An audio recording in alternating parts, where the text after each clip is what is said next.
Let's bow our heads. Father, we're so grateful to come to you this afternoon and being here in your presence, Father, in the presence of the citizens of the city of Shreveport. Help us on the ZBA board to make decisions that are in conjunction with your will and for the benefit of this great community. In Jesus' name we pray, amen. And now if you'll join me for the pledge. I pledge allegiance to the flag of the United States of America and to the republic for which it stands, one nation, under God, indivisible, with liberty and justice for all.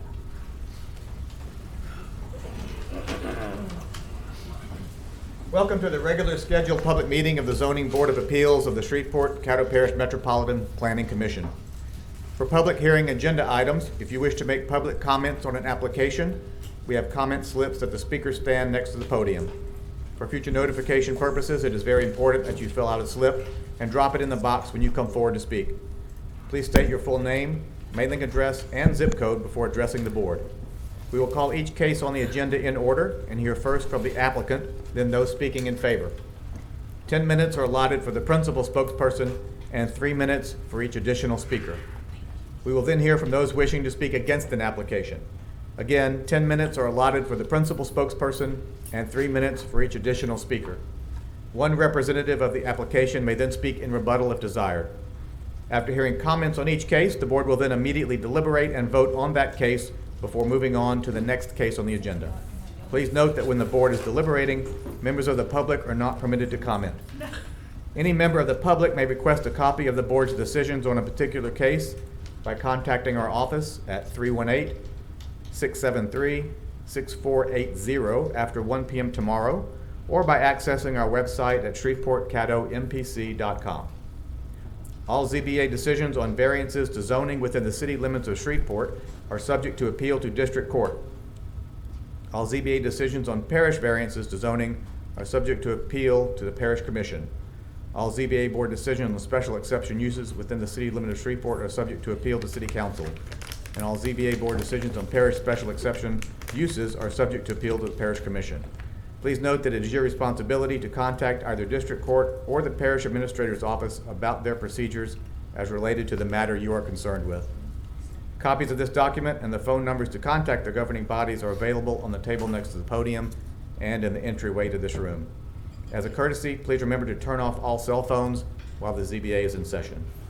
The Zoning Board of Appeals values your testimony and appreciates your compliance with these guidelines.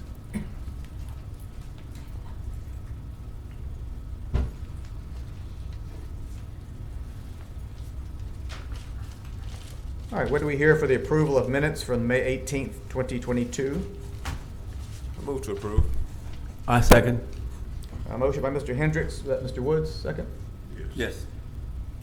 Second by Mr. Woods. Please vote.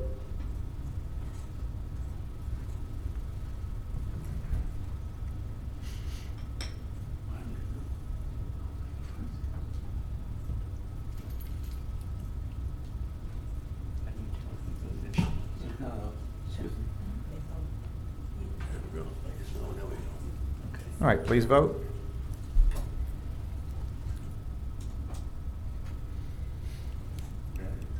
Motion carries unanimously. We have one abstention from Mr. Crawford, who is not here. All right, that brings us to our first case and only case today.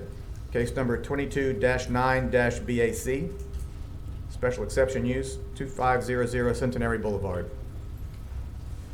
Brand Realty, anyone here? Yes, good afternoon. My name is Ivy Woodard Lattin. I'm here to, I'm standing in proxy of Brandis Lattin, who is the owner of the property. Basically, we're here today. My address is 6230 South Inwood Road, Shreveport, Louisiana 71119. Thank you. Brand Realty LLC is applying for a short-term rental special exception use permit. The reason for this permit and the reason that it's needed is because, and of course the address there is 2500 Centenary Boulevard, Unit 10. They're within 500 feet of another, it's within 500 feet of another short-term rental property. The short-term rental is basically any stay that is less than 30 days. I don't know if you guys are familiar with Airbnbs. Basically, our target audience are medical professionals, people like nurses, travel nurses. She herself is a travel nurse, and she is right now in Washington, D.C., living in an Airbnb. And we understand that there is probably a big need in Shreveport for this, because a lot of times our hotels are filled. And basically, short-term rentals include Airbnbs, Vrbo, Furnish Finder, and they're located in apartment complexes, condos, townhouses, single-family homes. As a matter of fact, she is renting her single-family home out as an Airbnb. Right now, we've got about 3 students that are med students at LSU. They're living in her home right now as an Airbnb. Airbnbs are all over Shreveport. The only other permitted short-term rental is located approximately 250 feet from the unit that we're speaking of today at Centenary Boulevard, Unit 10.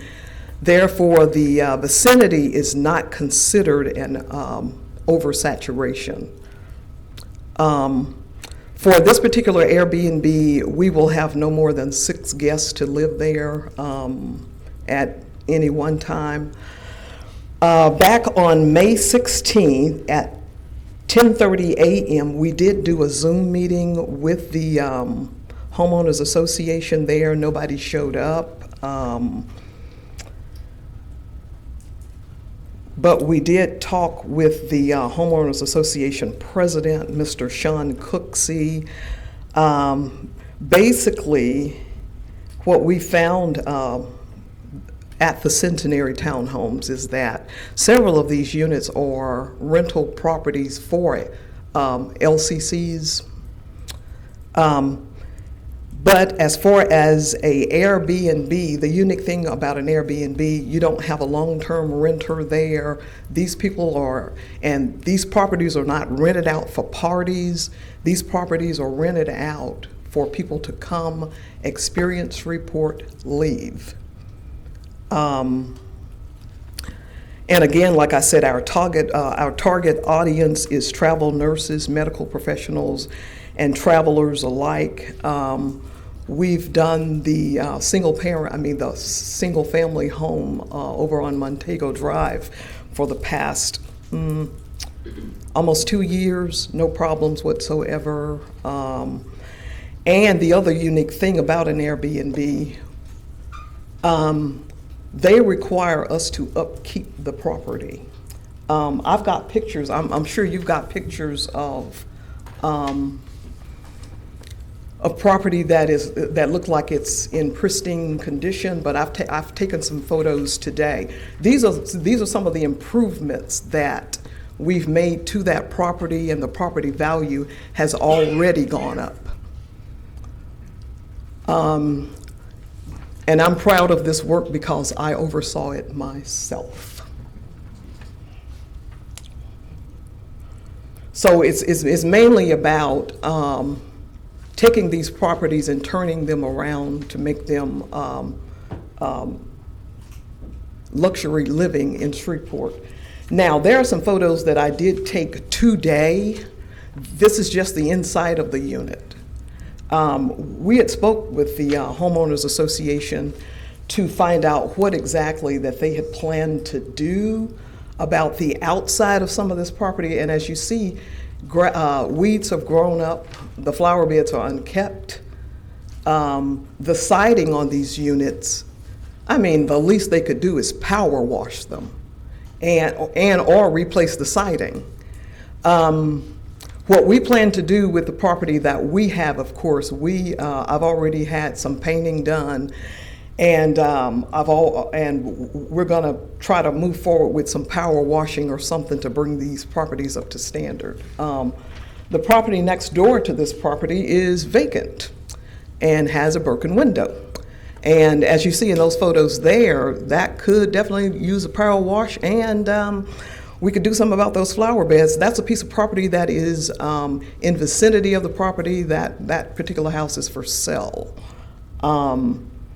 This piece of property is right across the street, and we were thinking about maybe going over asking the homeowners if we could kind of cut the weeds off the fence and the whole 9 yards. And I know that you guys are the zoning commission, and I know that you probably are concerned about beautifying Shreveport, and that's pretty much kind of what we are all about.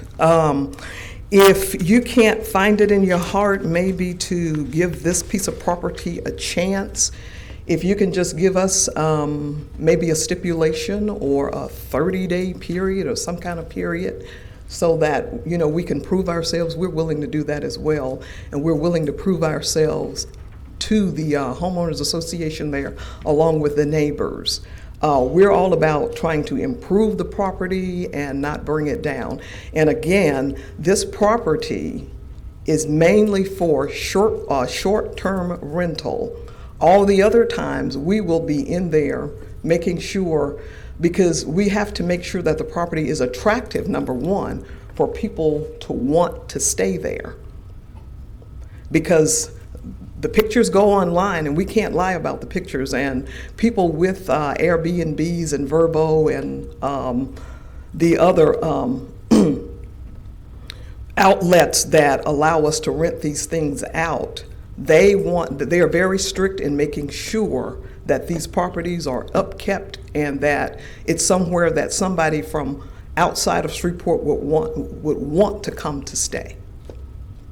Okay. All right, thank you very much. Any questions from the board? All right, thank you. Anyone else wish to speak for case 22-9? Yes, sir. Name and address, please. Yes, Brent Ladden, address 10573 Pelican Point Drive, Keyfield, Louisiana 71047.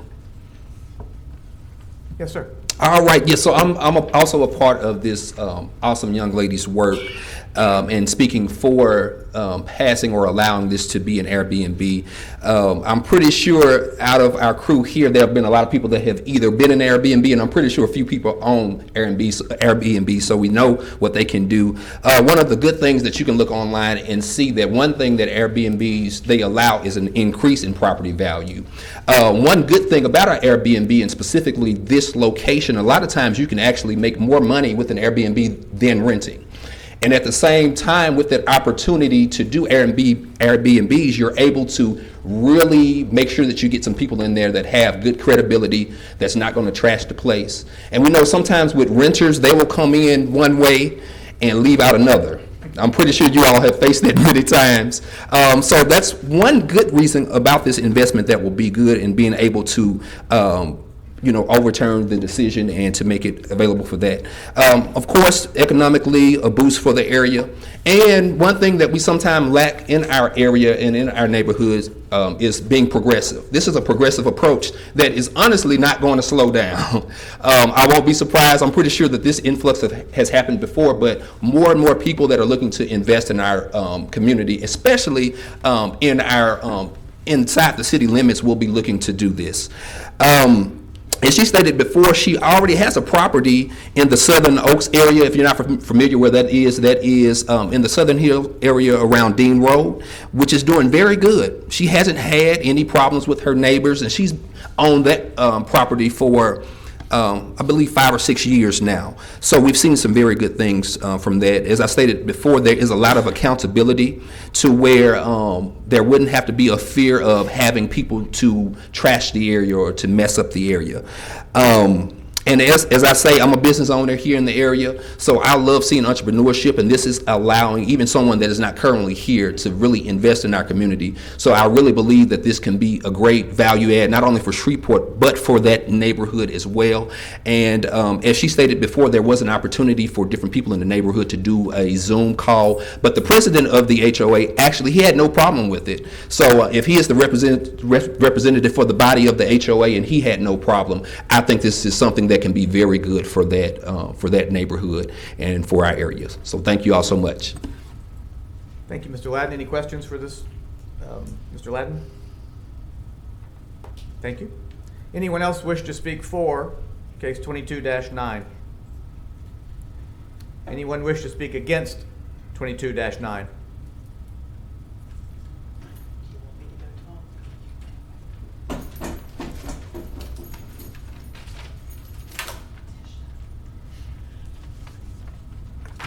I'm an owner over at the condos, and I did not come prepared to speak. Sorry, I need your name and address, please. Oh. Linda McGehee Williams. My address is 511 Huron Street in Shreveport, Louisiana. But I own a condo at 2500 Centenary, number 15. Okay. I came as an owner. I wasn't anticipating speaking, so this is new to me. I have spoken with several of the people that own the condos over at Centenary, and the problem that they were providing was that parking is very limited there. With there are 16 condos. Each one has one or two garages, placement for cars. On the end of the condo, there are 2 spaces at one end, that's the north end. On the south end, there are 4 spaces. So if those coming to stay at the Airbnb, it would present a problem if they have more vehicles than we have space for. There is no parking on Centenary Boulevard in that area. I'm a traveler. I've stayed at 3 B&Bs this year alone, and I'm very familiar with it. I can see it as an asset. I know they mentioned nurses, but Centenary College is a block away. I could see professors or incoming teachers or even students who are there for a weekend of classes using that as a possibility. So the main interest, and I did speak with Andy Sheehy, that's the reason I was late. He owns 2 properties there, and his concern was the parking, as well as mine. Not being prepared, I don't know where to go from this, but Sandy, is there anything you wanted to say? Before you relinquish, once you relinquish the microphone, you can't come back. So finish your statement, if you need to. I don't know that I have anything else to say. All right. Thank you very much. Thank you. Good afternoon. I'm here to represent. Ma'am, I need your name and address, please. Oh, I'm sorry. I'm Sandra Charles. I live at 2500 Centenary Boulevard, Unit 5. After speaking with as many people as I could get hold of in a very short period of time, I presented a petition from our signees. It was emailed to you, and we simply do not want anything short-term in our residence. We know our neighbors. We know what problems come with that area. You do realize that there was a killing right like several hundred feet from the end of our building. A man was shot, and this was just lately. A man was shot, he went to the hospital, and he died. This is not the place you want to put a bed and breakfast or a short-term hotel or anything like that. This is not a good area. we've got residents that live in our area there that have been there for more than 20 years.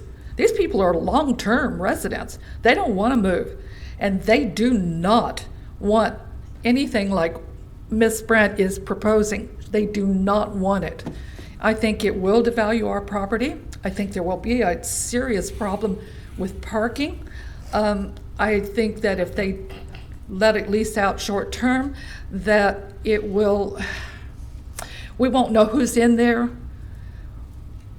and they'll come and they'll go. And it just is not, it's not a good family atmosphere when you've got neighbors that you don't know. I've got a neighbor that's got small children. We don't want people going up and down our alleyway in the middle of the night, or parking there, or having loud noises in the parties and things like that. It's just not a good idea for us. We really feel like it will devalue our property. You understand? I am so thankful that you took time to listen to me, and I do appreciate anything you can do for us. Thank you so much. Thank you. Anyone else wish to speak against case 22-9? All right, you have. Oh, excuse me. Mr. Andy Sheehy said he would be here, but he's got previous commitments. So All right. I will say that Mr. Sheehy is on our petition. Thank you. Thank you. All right, you have an opportunity for rebuttal. Where did she go?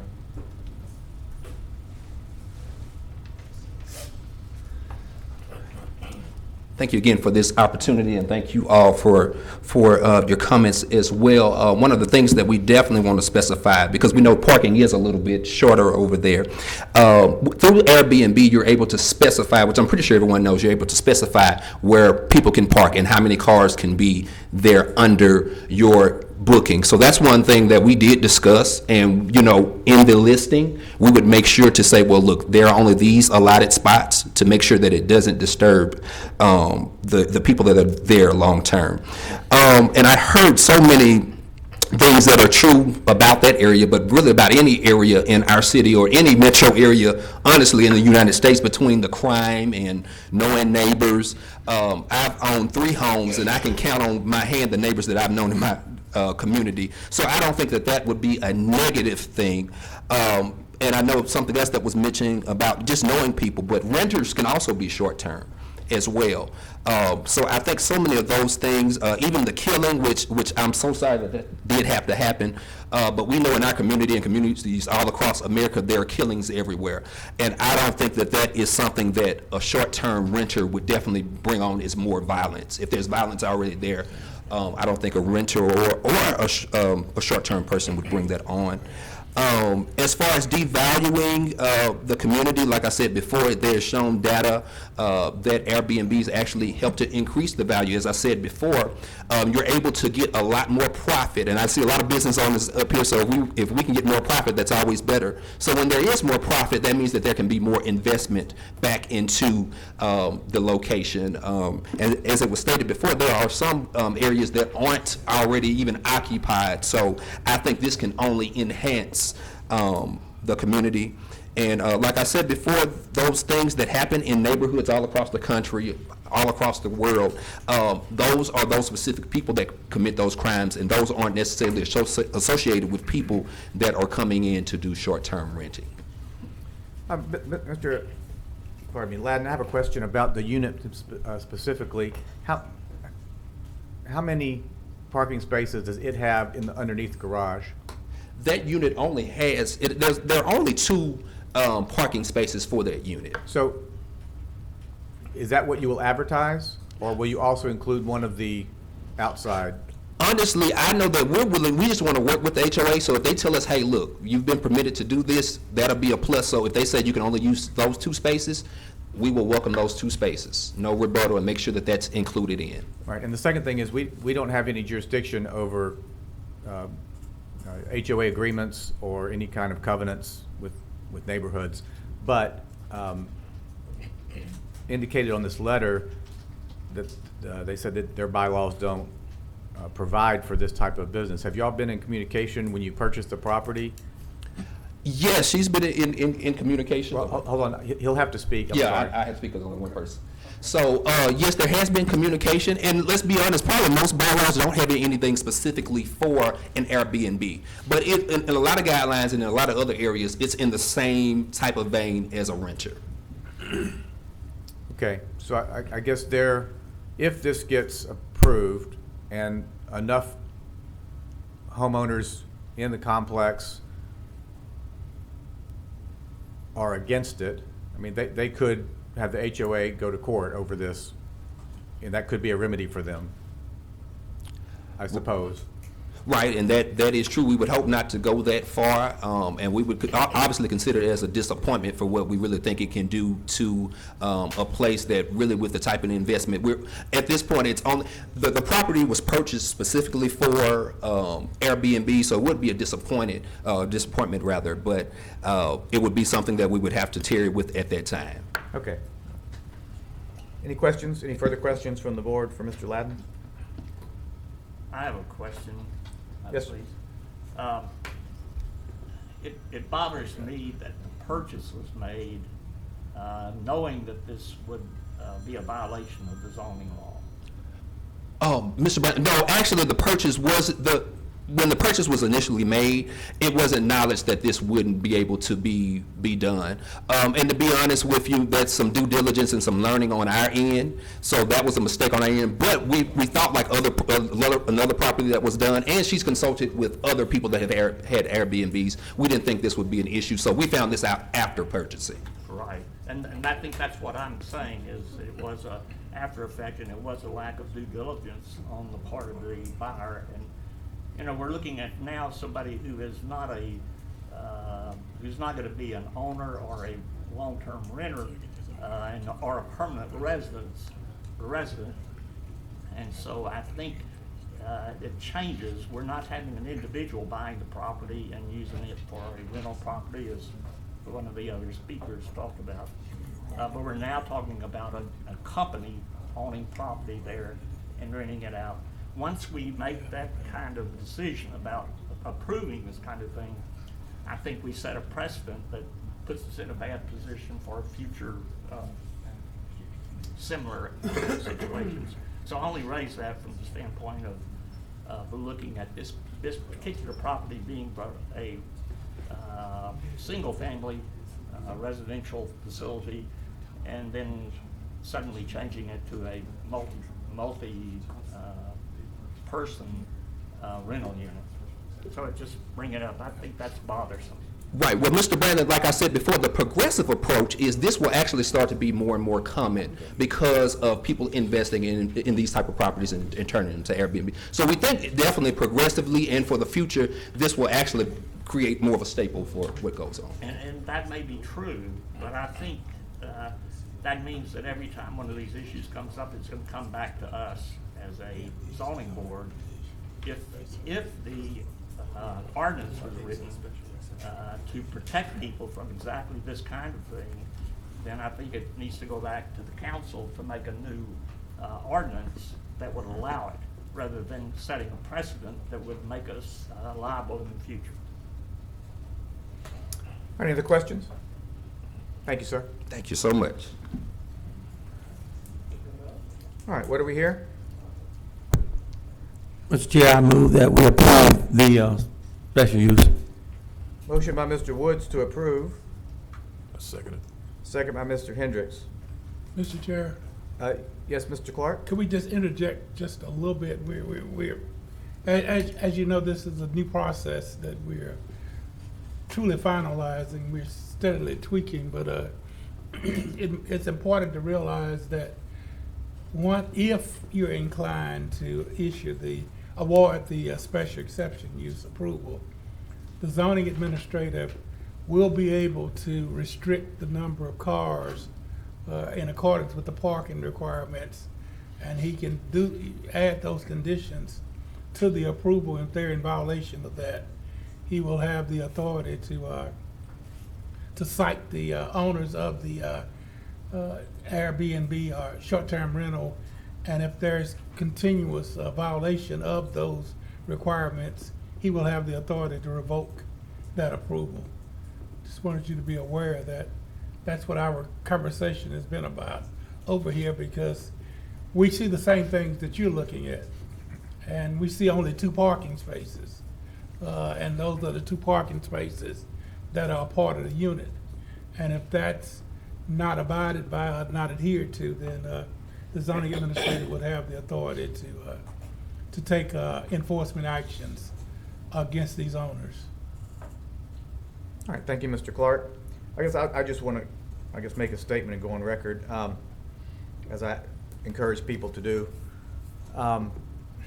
I think if this weren't a part of a complex of townhomes that adjoin each other, I would have less of a reservation about it. If it was a single-family home that was more isolated.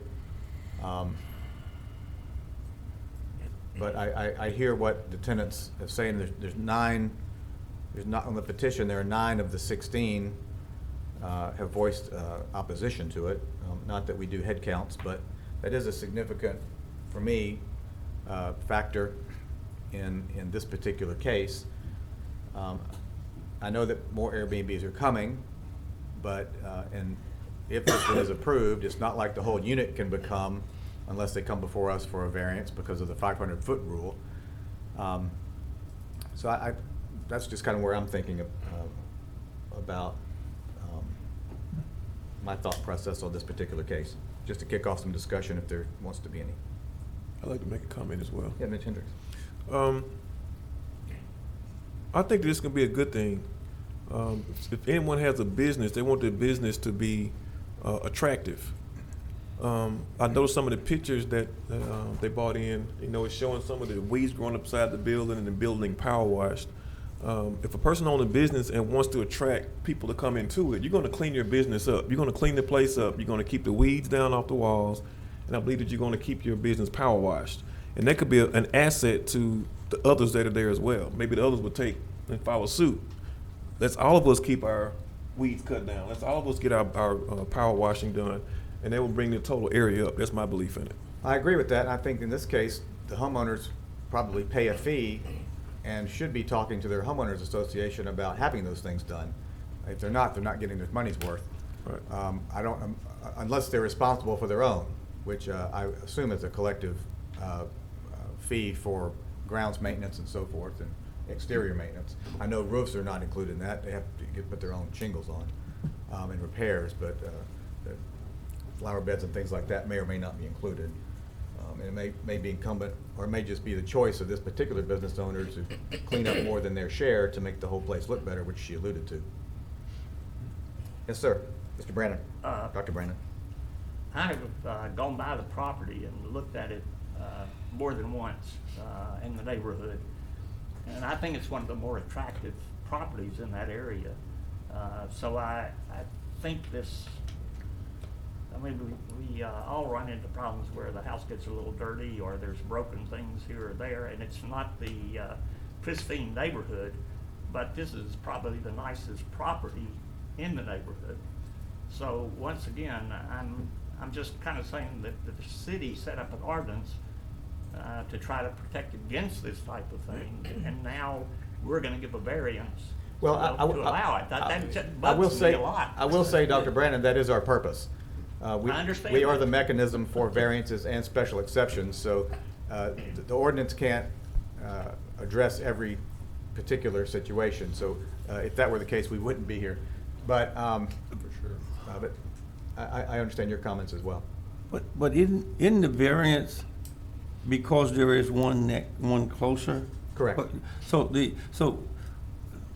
notion that it shouldn't be there is not the case. The case is that it's within 500 feet of another one that's already there. Right. So it's not as if there is no short-term properties in that area. So the variance is only because we are allowing one to be within that 500 feet. Am I correct? Right. So I will say this, and correct me if I'm wrong, Adam or Mr. Clark, if this was not within 500, if it's outside the 500 feet, this would be a director's approval, is that correct? And I think that's, Mr. Clark? I'm sorry, sir. Would that be, if this were not within the 500-foot range of the existing short-term rental, would this fall under a situation, which would be a director's approval? You wouldn't be addressing it at all. We would not be addressing it? No. All right, thank you very much. So, and I think you pointed out very well that, you know, it's only, you're just dealing with the fact that it's within 500 feet of an existing Airbnb. That's all you're dealing with. And you have to stay focused on the area that you're addressing and make your decision based on those factors and not drift off into other avenues. All right, any other comments from the board? Please open for voting. Please vote. All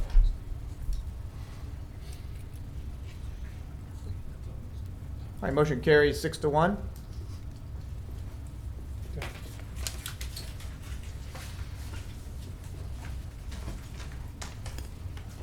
right, Mr. Clark, any old business or new business?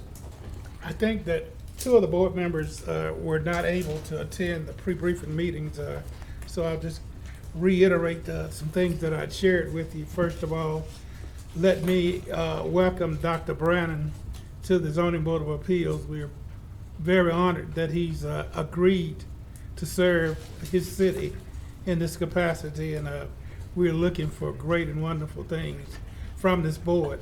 As of today, the board is fully populated. We've gone through some months. If you recall, we had 1 month. We did not have a quorum. We've gone through some very difficult times, but the board is fully populated, and I think that you're in position to provide citizens with the services that the citizens of the city of Shreveport deserve. As part of your requirements for serving on this board, I shared with the other board members that a planning commission training will be conducted July 9th at 8 o'clock to 12 o'clock at the Northwest Louisiana Criminal Lab at 1632 Lane Avenue. We will have representatives from the Louisiana chapter of the American Planning Association to provide that training, and they will give you all of the background of planning commissions, what your responsibilities are, and et cetera. So Shari Colbert will be reaching out to you, but we strongly encourage you, because this is a state law. This is not a request. This is actually a state mandate that each person that serves on a planning commission or a zoning board of appeals must have this training.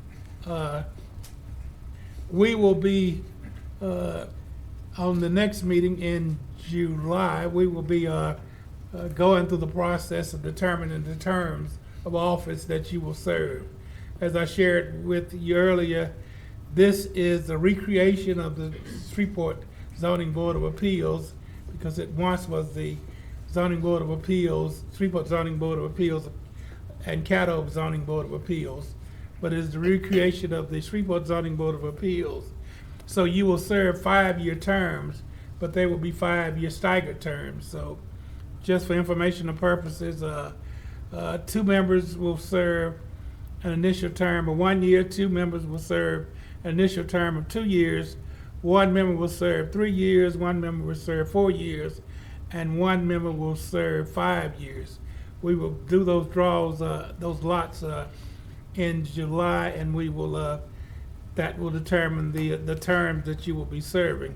Also, Mr. Chair, I think you decided that we will elect, you will appoint a nominating committee, and the additional officers for the Zoning Board of Appeals will be recommended, and the board will act upon them in the next couple of months.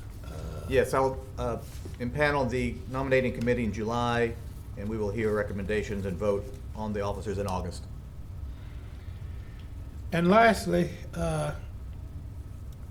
if you remember, up in the conference room, there are walls where the different board pictures are are attached, like this area where the city council and the parish commissioners, photos are attached and bios. We will be taking photos beginning July 20th. That is the next meeting of the Zoning Board of Appeals. They will be headshots. We have a photographer that's coming. Shari will be reaching out to you, reminding you of this event. We strongly ask that you get these pictures. We are very interested in populating that board, and we have just a couple of pictures up on the walls at this present time, but we will be very interested in totally populating all the walls in the MPC conference room. Also, in order to protect you from public records requests, each board member will be assigned a MPC email address. Shara will be reaching out to you, advising you on what that email address and assisting you in setting up that email. This protects you from this city going into any of your personal information in the event of a public records request. Other than that, I think that that's all that I have at this time, Mr. Chair. All right, thank you, Mr. Clark. I'd like to echo Mr. Clark's welcome for Dr. Brandon and Mr. Crawford. Thank you all for being here and joining us. I don't remember the last time we had 7 people sitting on this board at one time. So welcome, and thank you for your service. Any comments from the board? If there's no objection, we'll adjourn.